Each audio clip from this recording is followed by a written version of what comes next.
Shalom. Inilah renungan Jumat 5 Agustus 2022 dengan judul Murid Tuhan. Dalam Yesaya pasal 50 ayat 4 berkata, Tuhan Allah telah memberikan kepadaku lidah seorang murid, supaya dengan perkataan aku dapat memberi semangat baru kepada orang yang letih lesu. Setiap pagi ia mempertajam pendengaranku untuk mendengar seperti seorang murid.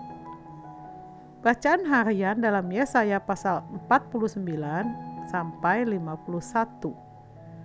Murid menurut KBBI adalah seseorang yang sedang berguru atau belajar. Sedangkan menurut Alkitab, murid adalah seorang pengikut. Dalam bahasa Latin disebut discipulus. Dalam bahasa Ibrani menggunakan kata limud, dan dalam bahasa Yunani dengan kata matehes.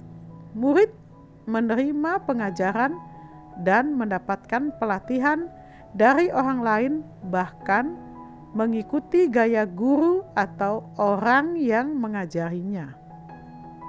Dalam Yesaya pasal 50 ayat 4, Nabi Yesaya berkata bahwa dia memiliki lidah dan pendengaran seperti seorang murid, dan dia mendapatkannya dari Tuhan.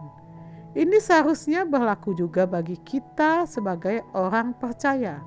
Sebagai orang percaya, kita juga harus menjadi murid Tuhan, artinya belajar atau berguru kepada Tuhan Yesus sendiri, karena tujuan iman kita adalah menjadi serupa dengan Yesus. Dari Yesaya pasal 50 ayat 4 ini kita belajar dua ciri khas seorang murid Tuhan, yaitu 1. Lidah. Yesaya pasal 50 ayat 4a, lidah adalah bagian tubuh yang kecil, namun memiliki pengaruh besar tergantung apa yang diucapkan lidah tersebut. Sebagai murid Tuhan, kita belajar dari Yesus bagaimana menggunakan lidah kita untuk mengucapkan kebenaran dan kata-kata yang memberkati orang lain dan memuliakan Bapa di surga. Yakobus pasal 3 menjelaskan tentang dampak dari lidah. Kita dapat mengeluarkan perkataan yang baik dan benar dari lidah kita dengan cara terus membaca dan merenungkan firman. Lukas pasal 6 ayat 45. Jika hatimu penuh firman, maka yang diucapkan lidahmu adalah firman juga. Itulah ciri murid Tuhan. 2. Pendengaran yang tajam. Yesaya pasal 50 ayat 4b. Murid yang memiliki pendengaran yang baik membuat dia bisa menangkap pengajaran gurunya dengan baik juga, dan hasilnya dia akan semakin mudah melakukan pengajaran tersebut. Ini gambaran kepekaan akan suara Tuhan. Nabi-nabi Perjanjian Lama dapat menulis Alkitab juga karena peka akan suara Tuhan.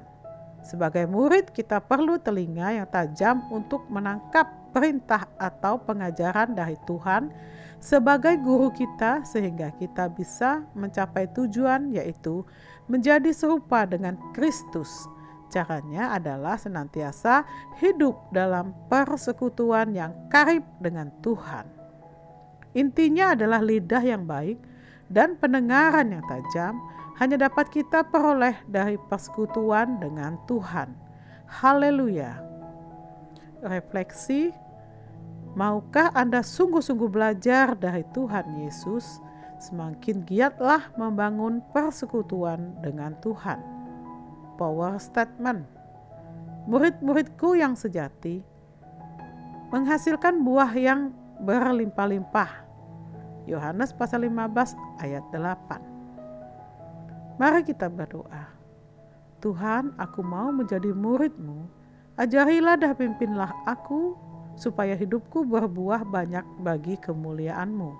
Dalam nama Yesus, amin.